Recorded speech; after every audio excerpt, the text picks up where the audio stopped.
Are you ready to manage your work and personal world better to live a fulfilling, productive life? Then you've come to the right place. ProductivityCast, the weekly show about all things productivity. Here are your hosts, Ray Sidney-Smith and Augusto Pinaud, with Francis Wade and Art Gelwicks. Welcome back, everybody, to ProductivityCast, the weekly show about all things personal productivity. I'm Ray Sidney-Smith. And I'm Augusto Pinaud.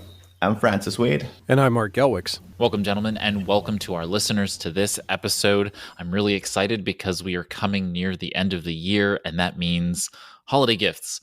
We get a chance to talk to you about really holiday gifts that you might want to ask your loved ones, your caring individuals in your home to purchase for you, or these might be gifts that might be useful to another personal productivity enthusiast in your life. And so what we're going to do today is we're going to cover some gifts that we think productivity enthusiasts would enjoy knowing about and receiving as a gift. And so with that, let's do a round robin episode where each of us talks about one gift at a time, and some of us probably know about the gifts. Some of us probably have questions about the gifts you chose, and we'll just kind of go from there. So with that, Art, I'm going to pick on you first. What is your first holiday gift choice? Well, my first one is, it's kind of mundane, but it's really useful if you're in an environment where you're working with multiple computers. And those of us who are working from home now often find ourselves in that case. I personally have multiple devices that I need to interact with. So what I'm highlighting is what's called a 4-port USB KVM, which is keyboard video mouse switch. And what it is, it's a little box that has 4 cables coming off of it, each with an HDMI port and a USB cable that plug into your computers. And off of that box, there is also a regular HDMI cable that goes to your external monitor, and there's a USB port that you can, or USB ports that you plug your external keyboard and your external mouse in. And what it all comes down to is a little box that sits on your desk with 4 buttons on it. And just by hitting one of those buttons, you switch to that computer, and the external monitor switches to that device, the keyboard switches to that device, and the mouse switches to that device. I've been through a lot of these over the years with varying degrees of success. Sometimes the monitors will work well, but the keyboards and the mice won't switch over, all kinds of crazy things.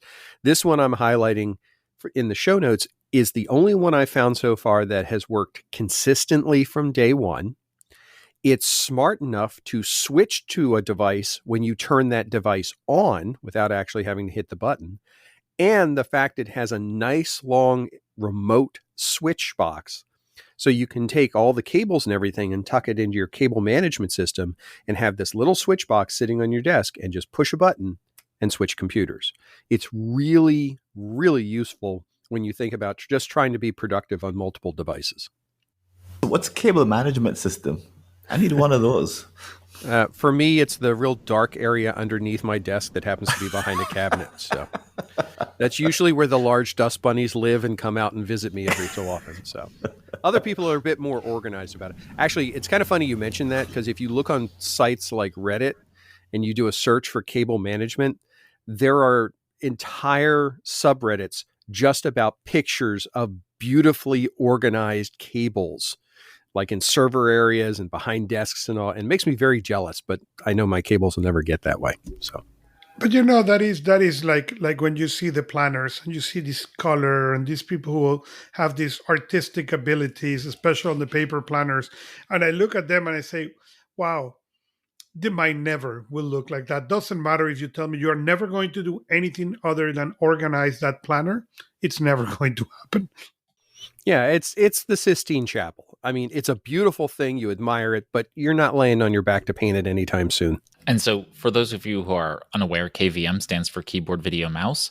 And I'm curious, from your experience, Art, what are some of the reasons why you would recommend a KVM switch to a productivity enthusiast or someone who is buying this for a productivity enthusiast? And really in the sense of, I'm trying to get to the question, which is more like around different situations where this might work? I mean, like obviously the work from home situation, I'm not sure how many people are going to have multiple computers, but when you do, what are kind of the peripherals, so to speak, that really help to make this better? Like, do you have a specific keyboard, a specific mouse, a specific monitor that you feel like works really well in this environment with that KVM switch? Actually, I'm glad you brought that up, because for me, it's much more than the keyboard, video, and mouse component. The mouse is a big thing because you only have to have one mouse on your desk. The keyboard, I have an external backlit keyboard that I've been using for years, and it's not so much that I like it, it's the fact that, again, I only have to have one on my desk. So limited space necessitates switching things around. But because this works with the USB hub that I have, I'm able to have my webcam jump from device to device. I'm able to have my headset jump from device to device. Even my boom mic, I can switch from device to device just by pushing one button on the switch, and everything flips over. The only hiccup I've had with it is sometimes it won't necessarily recognize the first when I hit the button to switch devices. And to fix it, all I have to do is switch to a different device and switch back, and then everything wakes up. It's usually the computer that doesn't recognize the USB change more than it is anything else. But I could absolutely see if you had your personal computer, a work computer, and a Chromebook, for example, and you wanted to use one nice monitor, keyboard, and mouse, this is a perfect way to do that, because you could stack those devices up on a rack next to you. You don't even have to have them open, and it's like you have 3 separate desktop units, even though they're still truly laptops. Yeah, I really like KVM switches, and I have been a fan of them for years. So this is a great choice for someone who really wants to level up their productivity like I do. I really am a big fan of having multiple devices so that I'm able to open up a set of a project on one screen and then move over to another one and be working on that, and the two not impeding on each other. And I don't know why, but my brain just works really well when it's compartmentalized on its own device and its own kind of situation, just sitting there waiting for me. So I really like that. And sometimes I also like having my task manager, my calendar, and my notes all on a separate device, so I can see those things out of the corner of my eye while I'm working on a main screen. But it's also helpful to kind of have it, if you have it on a primary device, and it's just kind of sitting there, and you can toggle back and forth between that device, which has those things, and your primary computer. So it's interesting you mentioned that, because that's something I just started doing recently, like literally within the past 2 to 3 weeks. I've started having my Chromebook sitting next to me with what I've been using, Notion, up on the screen, and that's its primary job, is to act as the device that drives Notion while I'm working on all these other systems. Because the one downside of the KVM is that you have to switch between machines if you want to jump around.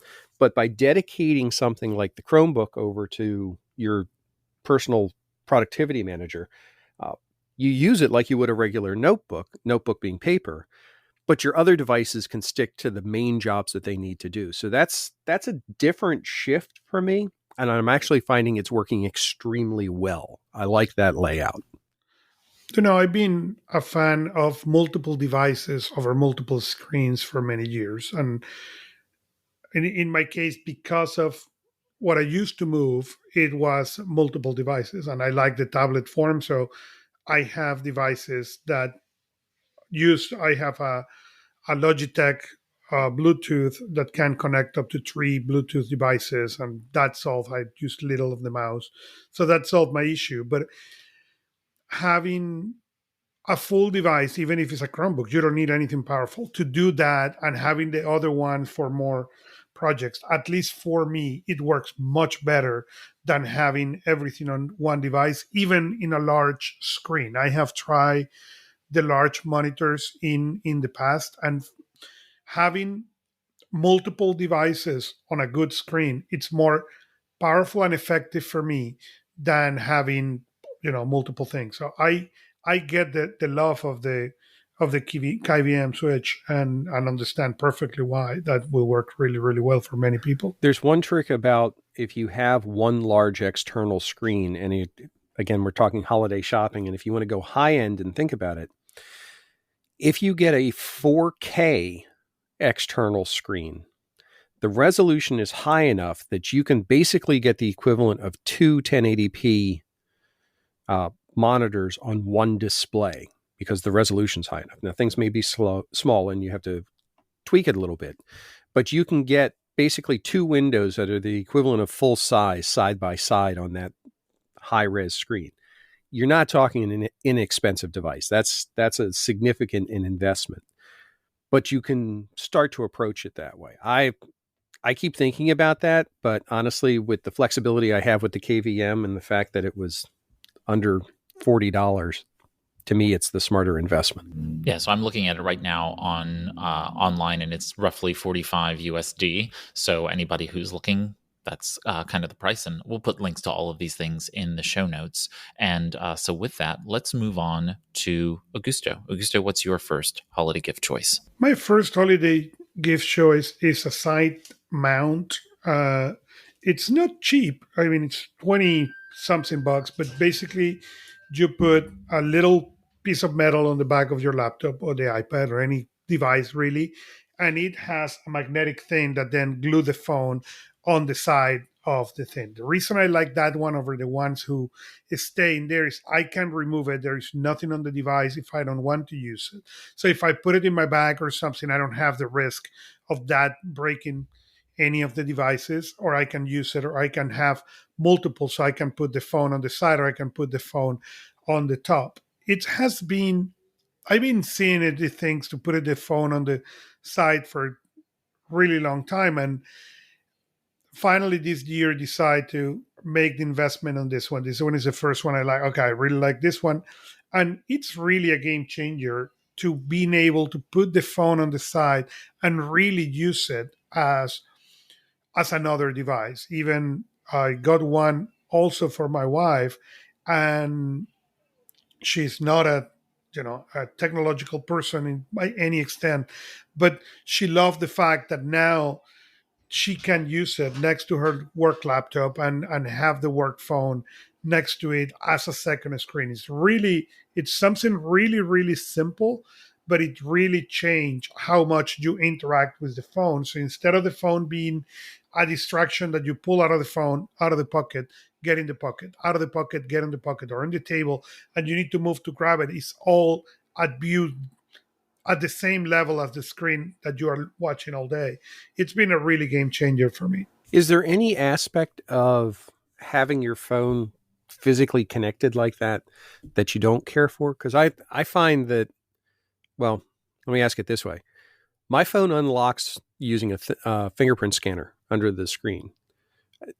I'm assuming that mounting it on the side of the monitor like that, you're still able to get to any unlocks that you have, whether it's fingerprint or whatever.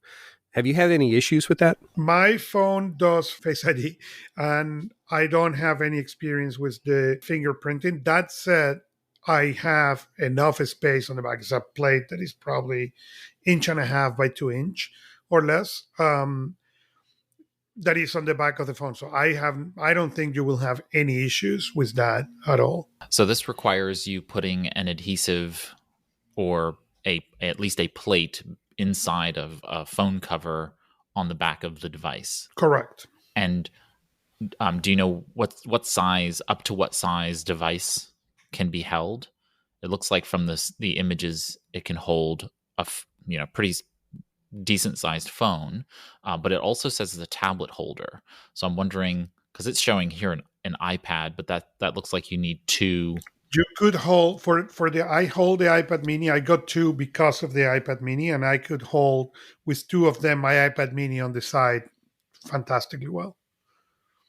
The only issue with the iPad mini is my iPad has data, so I tried to put the iPad mini on the same side of the plug-in. So if I want to plug in and put the iPad mini and all that, there is a space limitation. But other than that, it will hold the iPad mini without any issues. It looks like you can also have multiple devices kind of connected to the same, say, laptop, if the laptop has the physical structure to hold up those devices. So I'm presuming that the new MacBook Air could not hold these devices up with its very thin clamshell. If you have a solid, MacBook Pro or, a larger device like that, you could probably hold up a few devices, and that would be really interesting. Cool.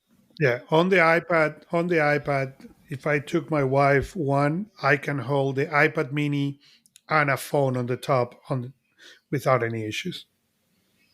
And I could even see having multiple iPads connected to one another, so that you would have kind of a multiple monitor situation, but they would be all iPads, which would be really cool.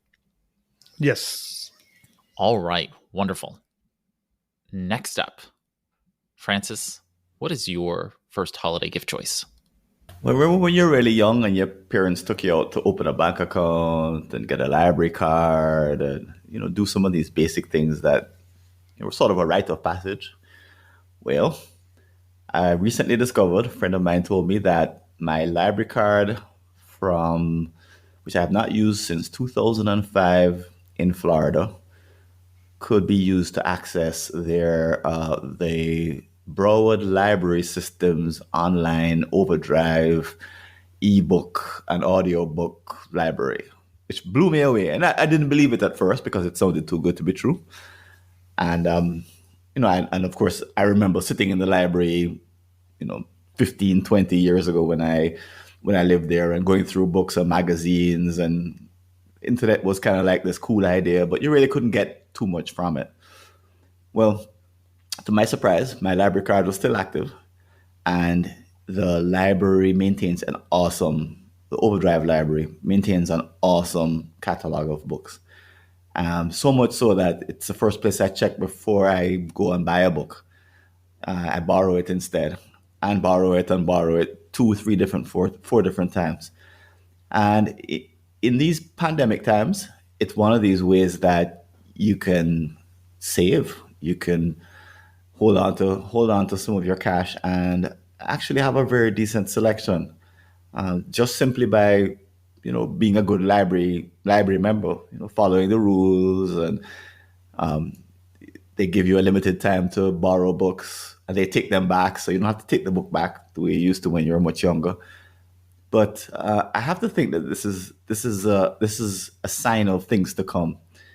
That this kind of access to quality content there's going to be new ways to get it for free. But that's my recommendation. It's not high tech well, I guess it is very technical because I'm overseas, and here I am borrowing from my old library card back in Florida. But so it does require some technology, but it's not huge technology. It's more of an awesome convenience. So that's my recommendation. And to put the holiday gift spin on this, since getting a library card is probably not a holiday gift, do know that you can actually, like myself, actually buy membership into libraries that you are not residing in their jurisdiction. So, for example, you could say if you want access to the New York Public Library, you can actually go onto the NYPL website and purchase membership. It's usually an annual fee, and then you can get access to their entire digital library. You can get access to their physical library catalog, but of course, if you are living in a distance that's not convenient for accessing their physical books, you can go ahead and still access their digital media library. And that can include things like their movie catalog and their digital research catalog and systems. So they can be quite robust and give you access to those things. And then you're paying one nominal fee per year, as opposed to paying for Netflix plus Amazon Audible plus. So the library as a gift can actually be a very nice combination of media and literature and other kinds of pieces all wrapped up into one nice bundle. So something to consider for friends and family, especially like Chicago's public library database. New York's is phenomenal.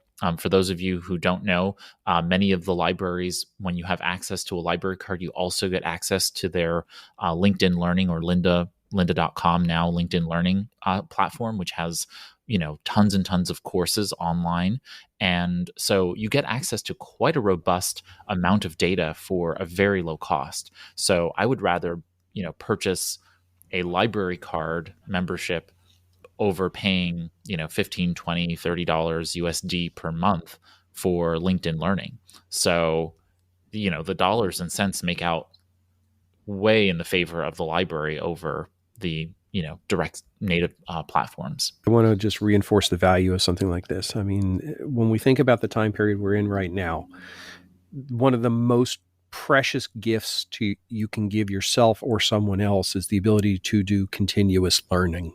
And library memberships or, online education, language, it doesn't matter.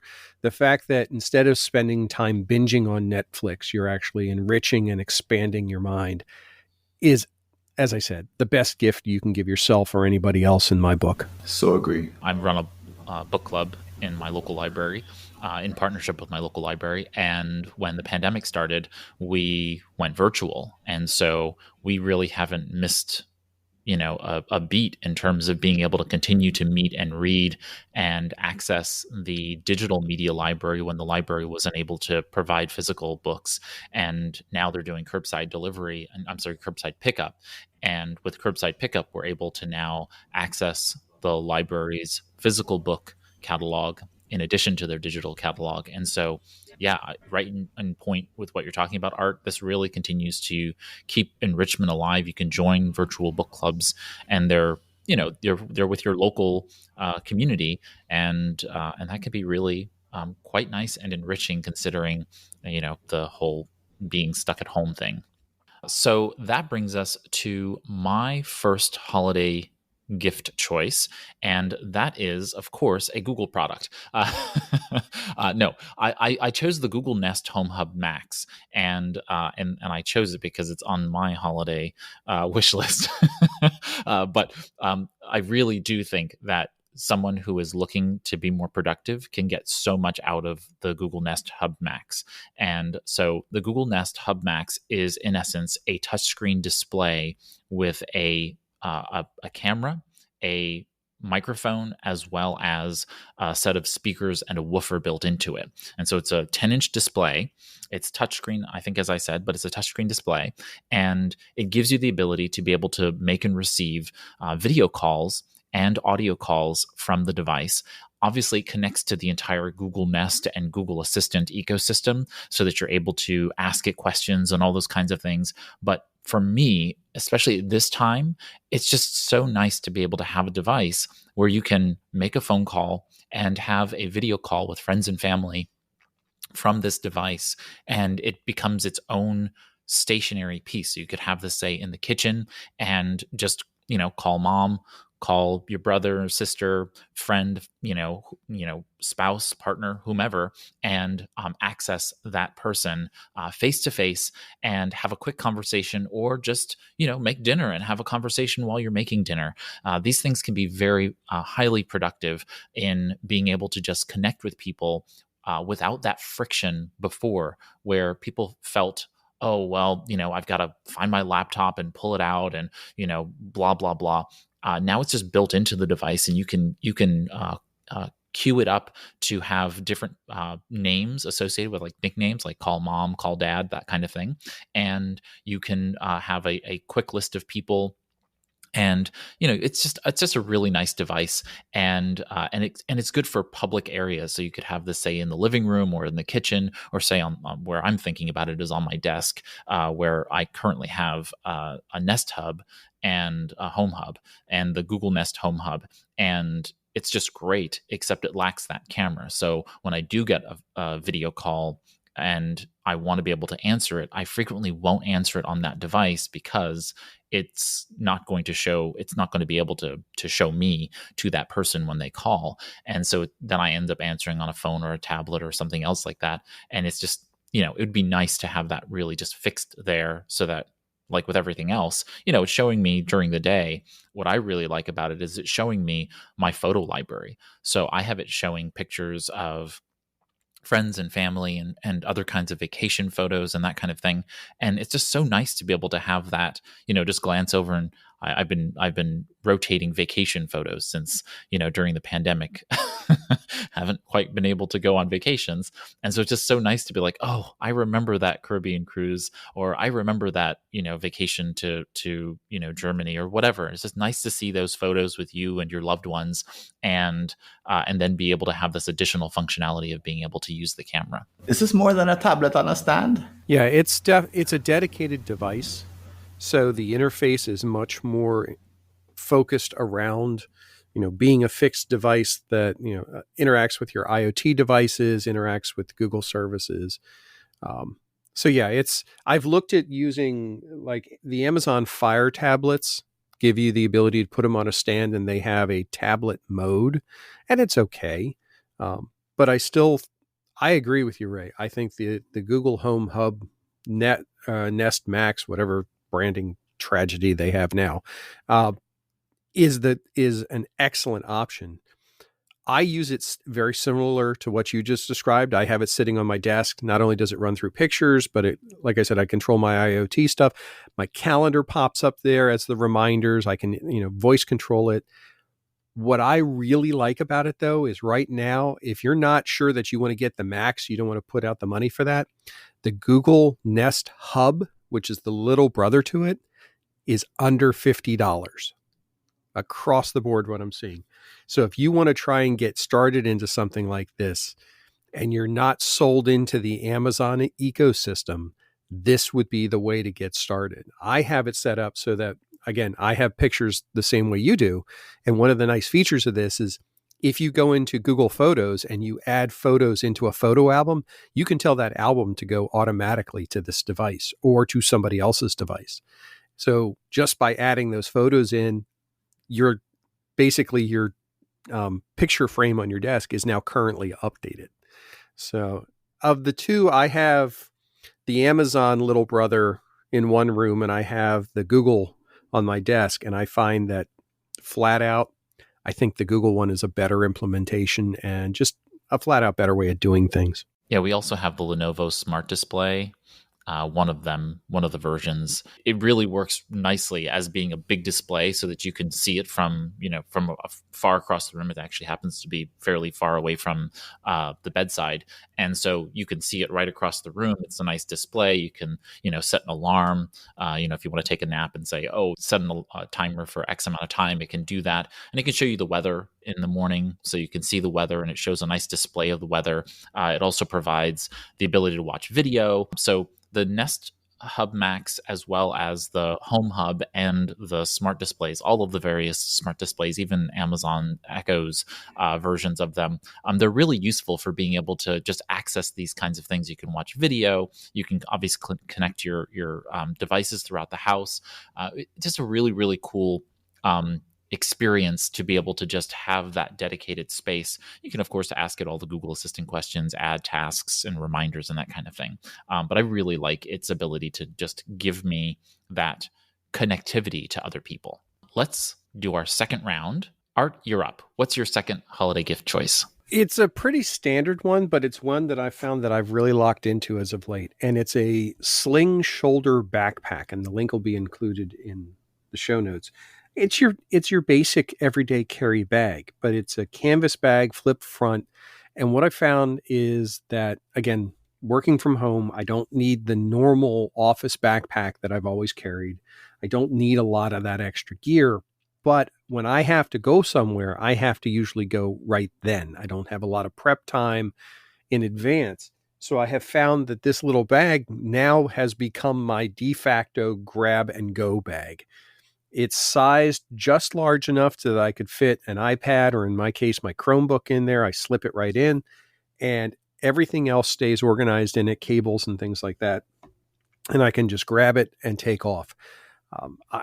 I have found that if you have someone who is that kind of person who sometimes needs to take off and run different places, this is a good gift for them. I mean, I honestly have to say, I really like this little guy. The other thing about the bag that you'll see is the bag that I've highlighted uses what are called MOLLE straps, MOLLE, which is a tactical military style strap, which is actually sewn right onto various surfaces.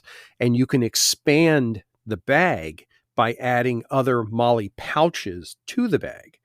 So in its normal case, it's very slim and streamlined. But if I think I'm going to be gone for the length of the day, or maybe I need specific things, you can get extra MOLLE pouches and basically modularize your bag. Grab a MOLLE pouch, hook to it, and maybe that MOLLE pouch has video cabling in it, or it's got pieces for your tripod or whatever. So I found the modular structure really works really well, and it's a very durable little bag. It's also fairly inexpensive. Looks like it comes in a wide variety of colors. There's two sizes, a 13.3 inch bag and then a 14.1 inch bag. So you get two different options there. And it's got a whole bunch of different like clips and other kinds of things, as you talked about. And so there's a sunglass holder strap, so you can clip your sunglasses onto them, a hidden anti-theft pocket, they're calling that, and a water bottle pocket as well. So very cool. Very nice little bag for being on the go and putting your laptop in, keeping it safe, all that good stuff. Questions for Art before we move on? No, I'm just looking at that. I understand that it's interesting how the bags and the need for the bag has changed with this. Not going, moving from the office to the living room. I may not need as much as I need, but I have people also questioning how much they're taking now with all these things happening. That's one of the things that I have done is downsize a lot of the normal stuff that I would carry. Because again, I'm not working at a remote location for extended periods of time. I've gotten a small cable organizer pouch. You can usually get those for $10 to $15. Put the cables I specifically know I might need when I'm out. Take that pouch, zip it up, and that goes in the bag, and it never comes out. I don't use those cables for anything else except for when I'm not home. I have a phone charger that I have tucked down in the bag.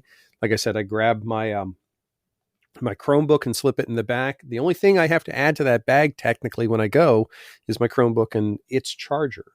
But the other thing that isn't really displayed, and it goes along with those MOLLE straps, is you can get accessories for the MOLLE straps that aren't bags. So they're like clips that have nylon stretchy cord on it so that you can actually strap additional things to the bag. Or they have C-lock clips that are actually like if you want to hang your keychain on your bag, it hooks to the MOLLE strip or the MOLLE tag, and then you just put your keychains on it and it locks it closed. There's a lot of flexibility to that platform. And when we think about being productive, the one thing that we always talk about is make it your own, make it work the way you work. And I found that this, of all the bags I have, this is the only platform that's given me the flexibility to adjust accordingly. All right. Augusto, what is your second holiday gift choice? My second thing is a $9.99 gift. It's called the Sugu case for Apple Pencil. And interestingly enough, the Apple Pencil, and any stylus for that matter, but the Apple Pencil is not specifically a cheap device. It's $100. It is fantastic, but it's $100 at the end of the day. And I know more people who have lost multiple of them than the people who still have their first one they bought. And I found this when I bought my first Apple Pencil long time ago, the first iPad Pro, who had the Apple Pencil. And it basically, you stick it on the back of the iPad and it has a nylon thing and you can put the pen in there. But then you don't lose the pen. The pen is always attached to the iPad. And now with the magnetic, the app, if you have a more recent iPad, it magnetically attached to your iPad. That was something not available on the first generation, but it's still, I think I like that little thing to put the stylus in there. The stylus is always there. There is no heated, still with the magnetic, if you hit it, it may fall and then you may lose it. So it is really a super cheap solution for a big, big problem. And it has, I have given that things to clients and friends and family, and all the people who I have give those Sugu case as a present, really love them, and it's been a really simple solution for a big problem. My question is around placement. So I'm nervous about putting the case onto different form factors for purposes of being able to use it. So for example, I have a similar case to the one that's shown on Amazon where the case on the iPad flips around and turns into a stand, but I actually tend to flip it flat on its back so that I can place the iPad on its back. And so I wouldn't want the case because the case is going to not allow it to lie flat. How kind of moldable and flattening? It is so thin that I use the iPad flat especially if I am taking notes, and you will not you will not. Um, I have not feel it as something that bothers me when I'm writing.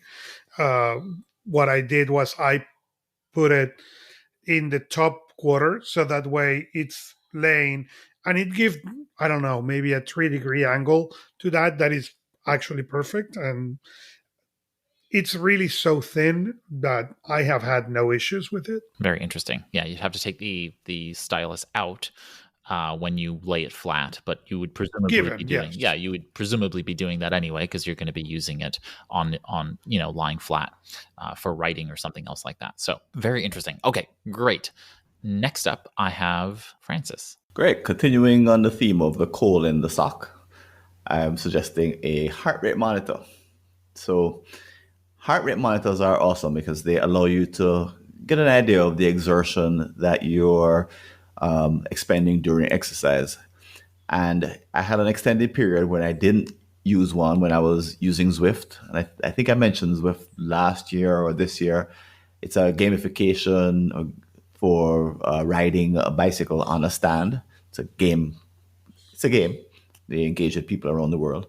But anyway, I spent about a year riding Zwift, or a year and a half, without a heart rate monitor. Just measuring the wattage that it was measuring through the sensors on the wheel. But I kept seeing them mentioning and talking about you really should get a heart rate monitor. It would really help.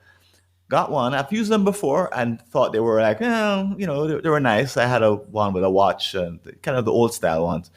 But the new ones allow you to, when combined with the proper software, allow you to get real-time information in front of you. So not in a watch, but on the screen.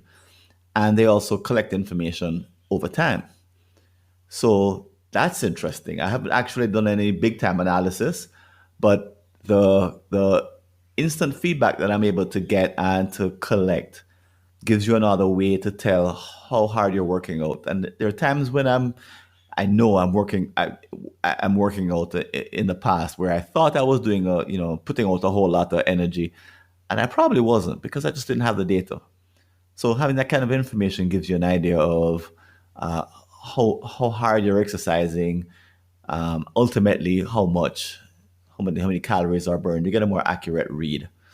So that's my recommendation. It's one of these it's one of these gifts that you could put in a sock and hint to someone that, hey, but if you're not into exercise, you wouldn't be interested. But for those who are, I think it's a valuable addition. And the cost is about a third or a half what it used to be when I last had one that was working. Yes, I'm seeing it at around 30 USD right now. So very nominal in terms of cost, and certainly for the fitness productivity enthusiast in your life. Or if you want to wink, wink, nudge, nudge, hey, honey, you need to lose a little weight kind of thing. That could be an interesting way to do it. Maybe also to ruin someone's holiday. So next up is my second choice. My choices are actually two apps combined, and this fits into Francis's kind of fitness and health space, but more from the perspective that I think, if anything, 2020 has taught us is that we really do need to take care of our mental and emotional health. And something that has helped me throughout the years has been my yoga practice as well as my meditation practice. And from a productivity perspective, this is for me all about being able to use focus. That is the mental faculty of attention. And being able to direct your attention for any period of time is a fundamental skill in productivity. And people forget that if they cannot direct their attention, then they are going to have a problem, right? They're not going to be able to make forward progress on any given project or task. And these two apps are just really quite lovely. The first one is Down Dog, and Down Dog is built by a team. It's very well regarded in the app ecosystem. And what I really like about them is that they cover a wide variety of different fitness modalities. So not only in addition to yoga, which it includes yoga and yoga nidra for those who have maybe sleep issues. Yoga nidra can help you, according to lore, it can help you with sleep issues.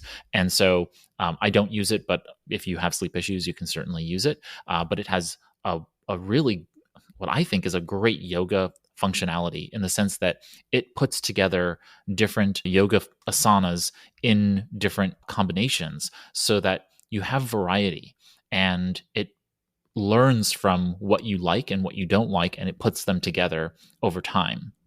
So it has the yoga application, then it has high intensity interval training or HIIT function. It has Bar A, it has a 7-minute yoga app as well. And then it also has prenatal yoga functions or content for those who are pregnant. And so it covers a wide range of items. Note that if you purchase on their website, if you use the link on the show notes or in the show notes, if you buy them on the website, it actually, I think it's like 30 or more % off the annual rate, as opposed to buying it within the app. And also remember that when you buy it through one of the app stores, whether that be Google Play or Apple's iOS platform, they are taking a huge cut of the developers and the content producers' revenues. And so this just helps a small business, in essence, make a little bit more money during this very difficult time. Plus, it gives you access to their entire ecosystem of apps, and they're very, very helpful for being able to establish and have kind of a wonderful yoga, and other fitness pieces during this time. The other app is Calm. Calm is a meditation application, but it also just is good for like breathing. Breathing is so important to your overall functioning, and people don't give a lot of thought to breathing because it's something that is involuntary. But when we actually think about our breathing more, we can not only calm ourselves, pun intended, but we can also actually think better. We can think more clearly, and we can regain attention back to that meditation function.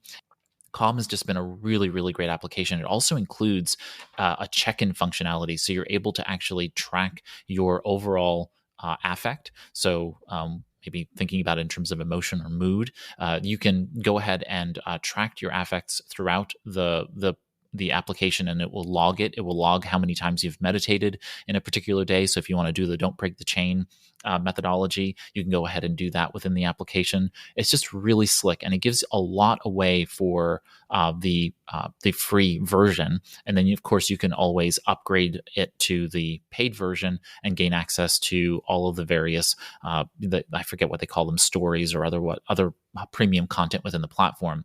And if you go to calm.com/gift, you can actually gift to another person. So unfortunately, with Down Dog, you need to go in and purchase it on behalf of the person, or give them a gift card in order to purchase Down Dog on their website, like a Visa gift card, not an actual gift card, because they don't have a gifting option. But with Calm, they actually have a functionality built on their website. If you go to Calm, calm.com/gift, you can go ahead and gift that over to somebody else. So you don't have to have access to their account in order to gift it to them. So that is my second gift. And with that, we have reached time.